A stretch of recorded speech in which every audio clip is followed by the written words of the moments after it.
नमस्कार, स्वागत है आपका हिंदी खबर में। आपके साथ मैं हूं चित्रा सिंह और वक्त हो चला है बिग बुलेटिन का। छत्तीसगढ़ में विष्णुदेव साय के नाम पर सीएम की मोहर लग चुकी है। उनके सिर पर सीएम का ताज सज चुका है। आज इसी कड़ी में रायपुर के साइंस कॉलेज मैदान में शपथ ग्रहण समारोह का भव्य आयोजन हुआ, जहां विष्णुदेव साय ने मुख्यमंत्री पद की शपथ ली। शपथ ग्रहण समारोह में प्रधानमंत्री मोदी के साथ साथ बीजेपी के कई नेताओं ने शिरकत की। ये रिपोर्ट देखिए।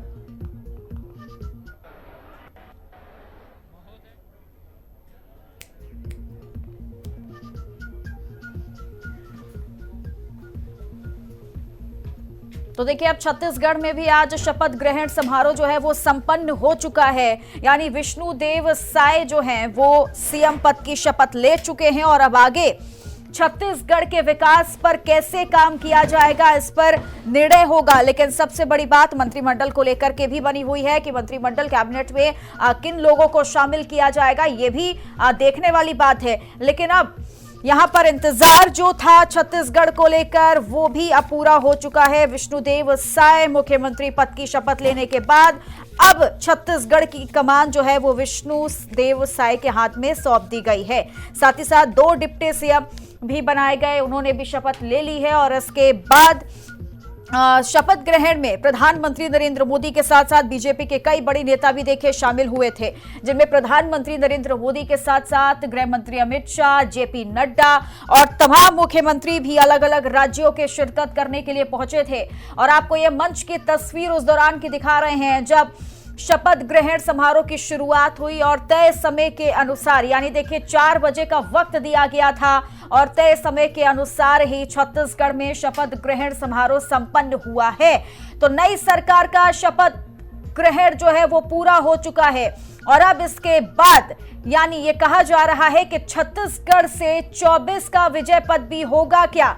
अब बीजेपी की क्या रणनीति बनी है, इस पर भी हम चर्चा करेंगे। इसके अलावा क्या मोदी मैजिक से 24 में जीत की हैट्रिक लग पाएगी, मिशन 24 का क्या प्लान है बीजेपी का, ये भी तमाम बड़े बड़े सवाल बने हुए हैं।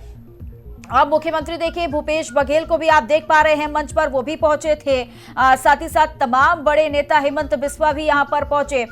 साथ ही यूपी के मुख्यमंत्री योगी आदित्यनाथ भी पहुंचे, उत्तराखंड के मुख्यमंत्री पुष्कर सिंह धामी, एकनाथ शिंदे, अजीत पवार, देवेंद्र फडणवीस, तमाम मुख्यमंत्री डिप्टी सीएम अलग अलग राज्यों के आज शपथ ग्रहण समारोह में पहुंचे थे।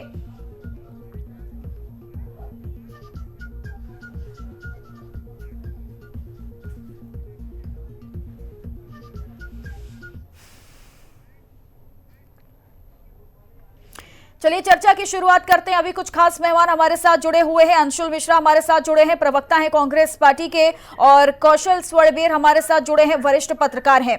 लेकिन सबसे पहले शुरुआत अंशुल मिश्रा जी आपके साथ ही करूंगी, चूंकि देखिए अब पहले नाम को लेकर चर्चा थी कि नाम घोषित नहीं किया जा रहा, सीएम कौन होगा ये क्लियर नहीं हो रही है पिक्चर। लेकिन अब देखिए पिक्चर भी क्लियर हो गई और आज शपथ ग्रहण समारोह भी संपन्न हो गया है।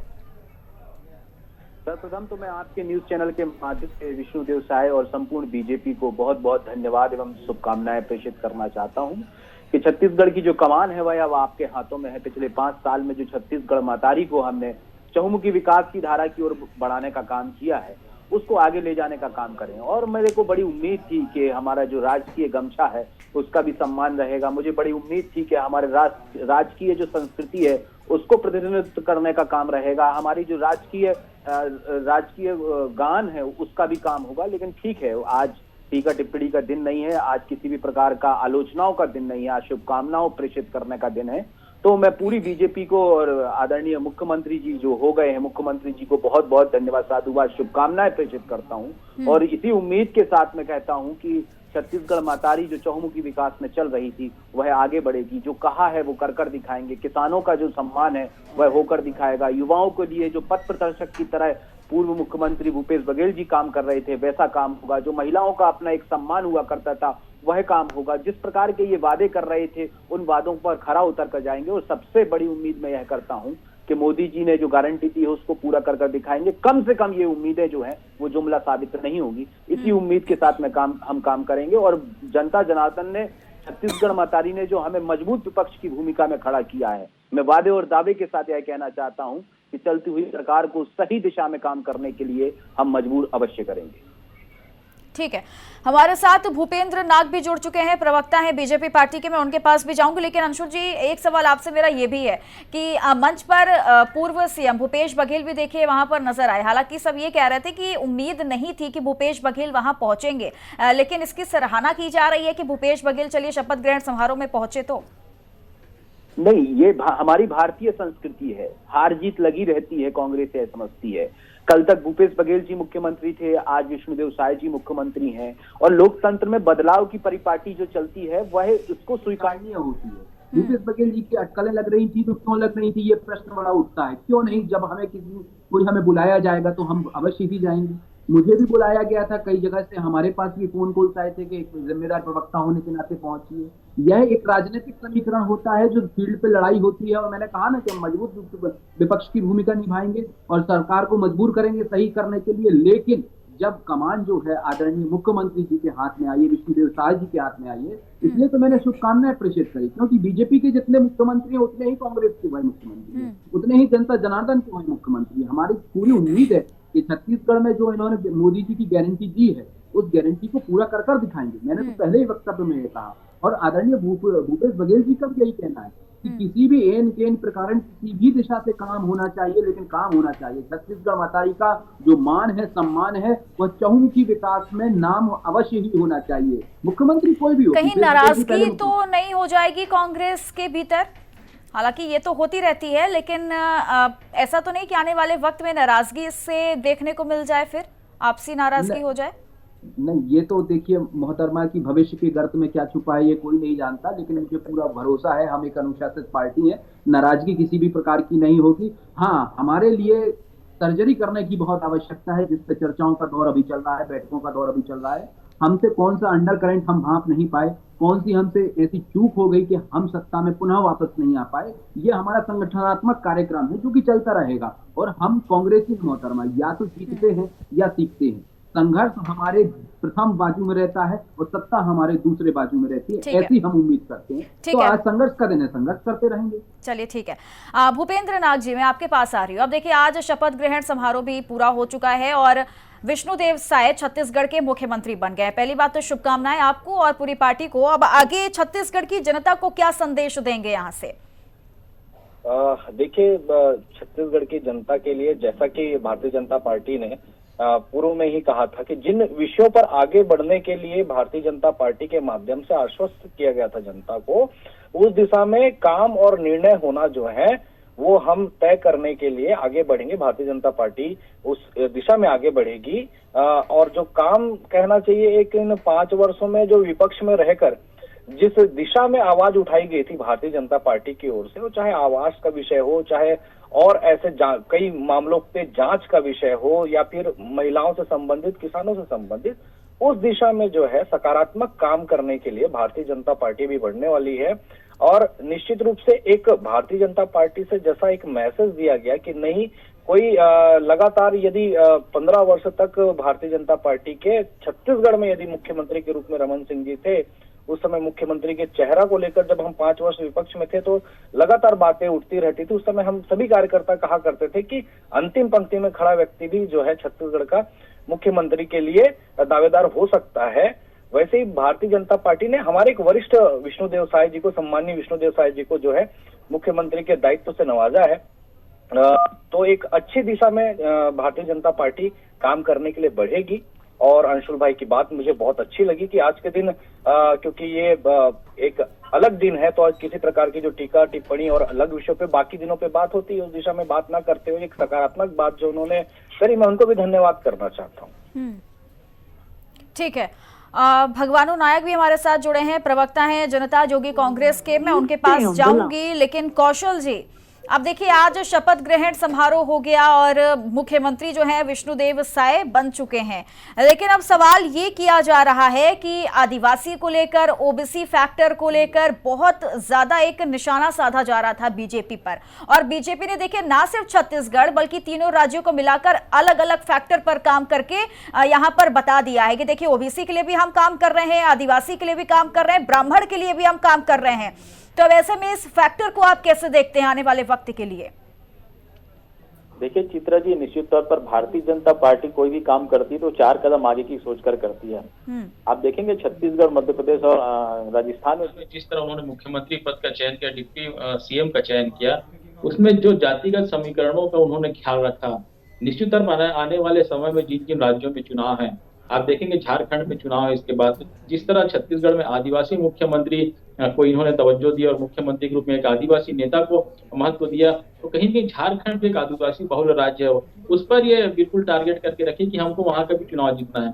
और निश्चित तौर पर अभी 2024 में जो लोकसभा के जो चुनाव है उस पर भी इनका फोकस है। आप देखेंगे छत्तीसगढ़ में जिस तरह की बात होती है कि लगातार आदिवासी बहुल राज्य होने के बाद भारतीय जनता पार्टी पर कांग्रेस के द्वारा ये लगातार आरोप लगते रहे हैं कि जो भारतीय जनता पार्टी है आदिवासियों को सिर्फ शोषण करती है और जो वोटों के लिए राजनीति करती है। तो कहीं न कहीं भारतीय जनता पार्टी ने उस पर एक करारा प्रहार करते हुए एक आदिवासी को मुख्यमंत्री बनाया है। और इसी तरह आप देखेंगे कि जो ओबीसी है छत्तीसगढ़ की, यदि आप बात करें, जिस तरह मुख्यमंत्री भूपेश बघेल रहे पिछले 5 साल तक, और उन्होंने ओबीसी चेहरे के रूप में पूरे देश में जो अपनी एक अलग पहचान बनाई, एक अलग इमेज स्थापित की, तो कहीं न कहीं भारतीय जनता पार्टी के लिए ये लगने लगा था कि हमारे पास ओबीसी चेहरा कौन सा है। और यही वजह रहा कि जो अरुण शाह है उनको चुनाव के ठीक 1 साल पहले प्रदेश अध्यक्ष बनाया जाता है। नेता प्रतिपक्ष के रूप में नारायण चंदेल को जिम्मेदारी दी जाती, दोनों ओबीसी वर्ग से आते हैं, तो इस लिहाज से उन्होंने ओबीसी के एक बड़े वर्ग को भी साधा। आप देखेंगे जिस तरह के जो परिणाम आए, चुनाव के जो परिणाम आए, उसमें भी ये बात बिल्कुल साफ लग रही थी कि जो ओबीसी वर्ग है वो पूरी तरह से भारतीय जनता पार्टी को एक तरफा बढ़त दिलाई। यही वजह है कि लगभग भारतीय जनता पार्टी और कांग्रेस के बीच लगभग 30 सीटों का गैप है। तो कहीं कहीं ये जो चीज है, तो ये वोटों का जो ध्रुवीकरण, आप देखेंगे कवर्धा जैसी जगह जहां से विजय शर्मा जीत कर उनको डिप्टी सीएम के पद से नवाजा गया, तो वो हिंदुत्ववादी चेहरे के रूप में उनको पेश किया गया है। तो कहीं कहीं Bharatiya Janata party ST, SC, OBC के अलावा जो सवर्ण वर्ग है उनको भी पूरी तरह साधने की दिशा में आगे बढ़ रही है। और 2024 में जो छत्तीसगढ़ के जो 11 लोकसभा सीटें हैं उन पर निश्चित तौर पर अभी बढ़त में भारतीय जनता पार्टी 9 सीटें उनके पास है, 2 सिर्फ कांग्रेस के पास है। तो उनकी ये कोशिश है कि पूरी 11 की 11 वो जीते हैं। लेकिन कांग्रेस इस बार मुझे ऐसा लगता है कि पूरी तैयारी करेगी, क्योंकि पिछले 5 साल उन्होंने जो काम किया है निश्चित तौर पर कहीं कोई कमी रही होगी कांग्रेस से, और जिस तरह उन्होंने काम किया तो उसी काम के आधार पर वो लोकसभा चुनाव में उतरेंगे। और जो वोटों का जो ध्रुवीकरण करने की कोशिश भारतीय जनता पार्टी को और से हुई है वो निश्चित तौर पर सफल रहे हैं। लेकिन मुझे ऐसा लगता है कि लोकसभा में फिर भी एक बार दोनों दलों की नेट टू नेट फाइट देखने को मिलेगा। ठीक है, लेकिन नए चेहरे पर दांव लगाना ये कितना ज्यादा कारगर साबित हो सकता है बीजेपी के लिए? क्योंकि उम्मीद, मुझे लगता है शायद आप भी चौंके होंगे जब आपने छत्तीसगढ़ के बाकी अलग 2 राज्यों में सीएम के नाम जब सुने होंगे, चाहे वो भजनलाल शर्मा का नाम हो या फिर विष्णुदेव साय का नाम हो, तो आप भी कहीं ना कहीं चौंके जरूर होंगे कि ये नाम हमने लग नहीं रहा था कि ऐसे नाम सीएम फेस के लिए आगे आएंगे। लेकिन चलिए, मुख्यमंत्री बन चुके हैं, शपथ ग्रहण भी पूरा हो चुका है। अब ऐसे नए चेहरे पर जो दांव लगाया गया है सर, ये कितना ज्यादा बीजेपी के लिए कारगर साबित हो सकता है? चित्रा जी, भारतीय जनता पार्टी जो इस बार जो नए चेहरे जिन पर दांव लगाई है, इसमें सबसे चौंकाने वाला हम छत्तीसगढ़ में आप देखेंगे तो विजय शर्मा का रहा है। अरुण शाह और विष्णुदेव साय का नाम निश्चित तौर पर मुख्यमंत्री और मुख्यमंत्री के लिए चल रहा था। उसी तरह आप देखेंगे मध्य प्रदेश में जो नाम है, और सबसे ज्यादा चौंकाने वाला नाम तो राजस्थान का रहा, जहां पर पहली बार के विधायक को मुख्यमंत्री बना दिया गया। तो भारतीय जनता पार्टी 2023 के साथ 2024 और 2028 की चुनावी तैयारी में लग गई है, क्योंकि वो अब सेकेंड लाइनर तैयार करना चाहती है। आप देखेंगे पिछले 15 साल भारतीय जनता पार्टी मुख्यमंत्री के रूप में रमन सिंह का शासन रहा और बड़े वरिष्ठ दिग्गज मंत्री, कई वरिष्ठ मंत्री रहे। मुझे ऐसा लग रहा है कि इस बार देखिए अब 3 पद की शपथ हुई और तीनों पद नए हैं। ऐसा भी लग रहा है कि इसके बाद जो 10 मंत्री जो बनाए जाएंगे उसमें 1 या 2 पुराने को रखा जा सकता है, बाकी 7 से 8 नए चेहरे मैदान में उतारेंगे। और उनका ये टारगेट है कि जब 2028 में जब चुनावी मैदान में उतरे विधानसभा के, तो हमारे पास एक सेकेंड लाइन तैयार हो, और जिसके माध्यम से हम जो कांग्रेस है, जो मजबूत विपक्षी भूमिका, क्योंकि 35 सीटें उनके पास है, तो विपक्ष के रूप में कांग्रेस काफी आक्रामक रहती है, आप देखे होंगे। तो उनकी आक्रामकता को संभालने के लिए मुझे ऐसा लगता है Bharatiya Janata party second line तैयार करने के लिए नए चेहरों को इस बार मौका दी। चलिए ठीक है, भगवानू नायक भी हमारे साथ जुड़े हुए हैं। भगवानू नायक जी, अब शपथ ग्रहण हो चुका है, पूरा हो गया है, विष्णुदेव साय छत्तीसगढ़ के मुख्यमंत्री बन चुके हैं, कैसे देखते हैं इसको? और छत्तीसगढ़ की जनता और छत्तीसगढ़ के विकास के लिए आप कितना परिवर्तन देखेंगे आगे?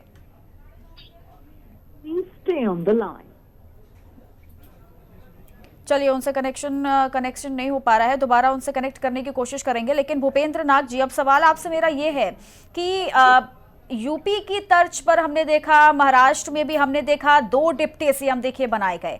अब यही कहा जा रहा है कि उत्तर प्रदेश की तर्ज पर ही यही फॉर्मूला, ना सिर्फ छत्तीसगढ़ बल्कि मिलाकर तीनों राज्यों में यही फॉर्मूला तय किया गया है। तो ऐसा, ये वजह जानना चाहूंगी कि 2 डिप्टी सीएम बनाने की असली वजह आखिरकार क्या रही? देखिए, संभवतः इस दिशा में एक कार्य विभाजन जो है बराबर हो सके, और कहना चाहिए एक बर्डन एक व्यक्ति के ऊपर ही ना रहे, साथ में सभी और एक प्रकार से काम करने की दिशा में काम करने के लिए भारतीय जनता पार्टी के कुछ हमारे जो वरिष्ठ लोग हैं उनका ये निर्णय है, उस पर बहुत ज्यादा टिप्पणी करना भी मेरा सही नहीं है। लेकिन हाँ, कहना चाहिए इस दिशा में यदि निर्णय लिया गया है तो निश्चित ही छत्तीसगढ़ के विकास में एक गति देने के रूप में ये निर्णय लिया गया है, ऐसा मेरा मानना है।